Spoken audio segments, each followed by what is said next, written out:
Lil Yachty explains why Karrahboo is not down with them no more. I don't want to say this. I'm gonna say this shit one time, right?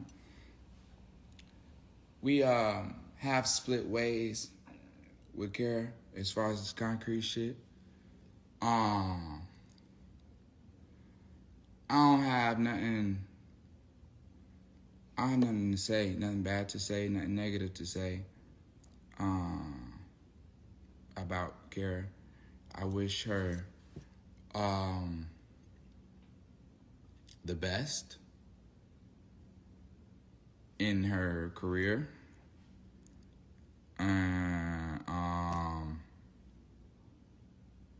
Yeah.